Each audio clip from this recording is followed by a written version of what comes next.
Hi everyone, welcome back to the Potsmoker's Bible. My name is Zion. I'm the author of the Potsmoker's Bible, which contains the prophetic book of Zion, where I get my name and authority. It comes for the Ketuvim, or Old Testament of the Christian Bible. I use the King James Version to put together the prophecy of Israel from the testimony of the prophets, and I named it the Book of Zion. In order to publish the Book of Zion, I had to write another book. It's called the Potsmoker's Bible, and it contains the actual testimony of prophecy. And in order to fulfill my obligation as Zion, the author of the testimony, I had to publish peace, which is what I'm doing right now. And I'm doing it as required, free, and clear. No money used. That's why I'm using social media. And just in case you wondered why I'm not charging anybody for any of this, it's because I'm Zion. I don't need money. I don't use money. I don't want money. Money sucks. So, today I'm reading to you from the 18th chapter of the Potsmoker's Bible, which contains the 15th chapter of the Book of Zion. It's called And the Songs of the Temple. I'm beginning my reading today with Lamentations 3:33 to 35, which is Zion 15:38 to 40. For he doth not afflict willingly, nor grieve the children of men, to crush under his feet all the prisoners of the earth, to turn aside the right of a man before the face of the Most High, to subvert a man in his cause, the Lord approveth not. Lamentations tells us that the Grey aren't enjoying any of this. They spent time to formulate the most logical method to save both themselves and their hybrid human creation. It wasn't the Grey that went too far in regards to my people, it was the humans. Ronald Reagan came up with the war on drugs. He and all those who advanced his cause are the ones responsible for the cruelty that I and my people endure and have endured since 1939. But Reagan is responsible for turning America into a battlefield. It was not the Grey who chose to imprison millions of innocent Grey humans who were never a true threat to anyone. On the contrary, my people are the best hope for the human race. The Grey regret the cruelty of the human race towards their created priesthood, the Zionites. Lamentations goes on with 422, which becomes Zion 15:41. The punishment of thine iniquity is accomplished, O daughter of Zion. He will no more carry thee away into captivity. Lamentations 4:22 ends the chapter. It says that the advent of the Grey will herald the end of the war on drugs once and for all. Zion will not again suffer imprisonment for her part in the realization of the nation of Zion. The war on drugs is over. The songs of the temple will once again ring true, expressing the joy of life, not the violent, enraged screams of a people who are under siege by their own government for being who they are. The only reason my people scream in song is because those in power abuse us without mercy or proof of the right to do so. When the war on drug ends, our music will sing for joy, not scream for war. And that being said, I'm now going to do my favorite part. I'm going to read to you the entire 15th chapter of the Book of Zion without interruption. And it's called the Songs of the Temple. And the remnant of Jacob shall be in the midst of many people, as a dew from the Lord, as the showers upon the grass, that tarrieth not for man, nor waiteth for the sons of men. And the remnant of Jacob shall be among the Gentiles, in the midst of many people, as a lion among the flock of sheep, who, if he go through, both treadeth down, and teareth in pieces, and none can deliver. Thine hand shall be lifted up upon thine adversaries, and all thine enemies shall be cut off. And it shall come to pass in that day, saith the Lord, that I will cut off thy horses out of the midst of thee, and I will destroy thy chariots. And I will cut off the cities of thy land, and throw down all thy strongholds. And I will cut off witchcrafts out of thine hands, and thou shalt have no more soothsayers. Thy graven images also will I cut off, and thy standing images out of the midst of thee, and thou shalt no more worship the work of thine own hands. And I will pluck up thy groves out of the midst of thee, so will I destroy thy cities. And the songs of the temple shall be howlings in that day, saith the Lord God. There shall be many dead bodies in every place. They shall cast them forth with silence. Hear this, O ye that swallow up the needy, even to make the poor of the land to fail. For the voice of the wailing is heard out of Zion. How we are spoiled, we are greatly confounded, because we have forsaken the land, because our dwellings have cast us out. Remember the word unto thy servant, upon which ye have caused me to hope. This is my comfort in my affliction, for thy word hath quickened me. The proud hath had me greatly in derision, yet have I not declined from thy law. I remember thy judgments of old, O Lord, and have comforted myself. Horror hath taken a hold upon me, because of the wicked that forsake thy law. For the day of the Lord is near upon all the heathen. As thou hast done, it shall be done unto you. Thy reward shall be returned upon thine own head. Therefore wait ye upon me, saith the Lord, until the day I rise up to the prey. For my determination is to gather the nations, that I may assemble the kingdoms, to pour upon them my indignation, even all my fierce anger. For all the earth shall be devoured in the fire of my jealousy. I was wroth with my people. I have polluted my inheritance, and given them into thine hands. Thou didst show them no mercy. Upon the ancient hath thus heavily, very heavily laid thy yoke.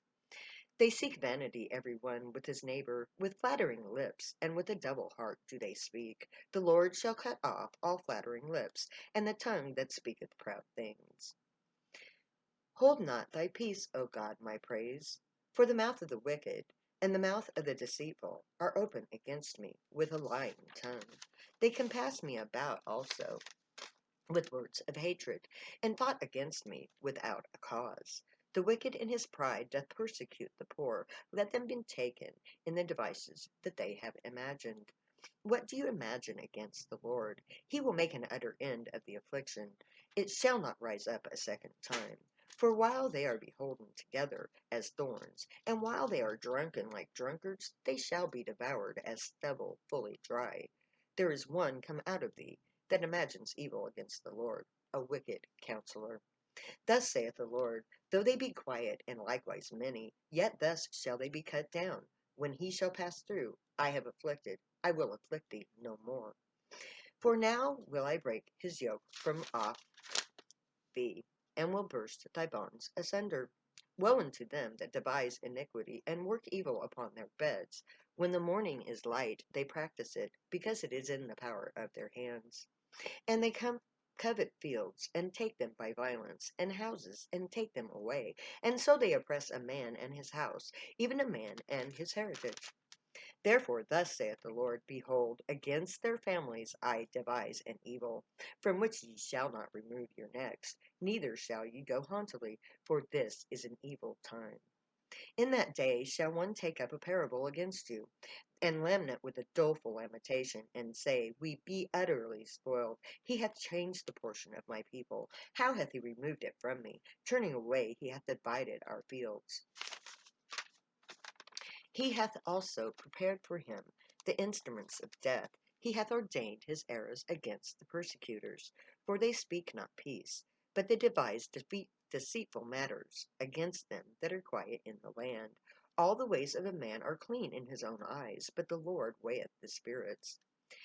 For he doth not afflict willingly, nor grieve the children of men, to crush under his feet all the prisoners of the earth, to turn aside the right of a man before the face of the Most High, to subvert a man in his cause, the Lord approveth not.